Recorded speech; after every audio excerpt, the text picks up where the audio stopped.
क्या अपनी धरती को छोड़कर ब्रह्मांड में कहीं और भी जीवन है?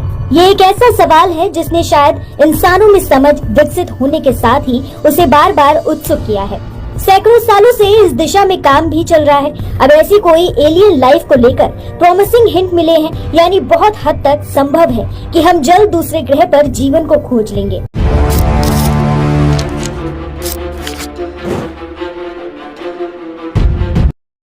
वैज्ञानिकों को नए सबूत मिले हैं कि किसी दूसरे तारे की परिक्रमा करने वाली दूर की दुनिया में जीवन हो सकता है। K2-18b नाम के ग्रह के वातावरण का अध्ययन करने वाली कैम्ब्रिज टीम ने ऐसी मॉलिक्यूल्स के संकेतों का पता लगाया है जो पृथ्वी पर केवल साधारण जीवों द्वारा निर्मित होते हैं। ये दूसरी बार है जब नासा के जेम्स वेब स्पेस टेलीस्कोप द्वारा इस ग्रह के वायुमंडल में जीवन से जुड़े रसायनों का पता लगाया गया है। इस बार का सबूत पहले से ज्यादा आशा जगाता है, लेकिन खोज करने वाली टीम और स्वतंत्र खगोलविदों का कहना है कि इन रिजल्ट्स की पुष्टि के लिए अधिक डेटा की आवश्यकता है। बीबीसी की एक रिपोर्ट के अनुसार कैम्ब्रिज यूनिवर्सिटी के इंस्टीट्यूट ऑफ एस्ट्रोनॉमी में एक प्रोफेसर ने ये बताया कि जल्द ही पुख्ता सबूत मिलने की उम्मीद है।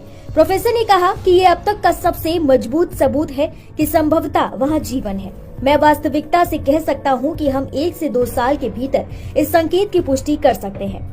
इस कैम्ब्रिज टीम ने पाया कि इसके वायुमंडल के जीवन से जुड़े 2 मॉलिक्यूल्स में से कम एक के केमिकल सिग्नेचर शामिल है। डाइमिथाइल सल्फाइड और डाइमिथाइल डाइसल्फाइड।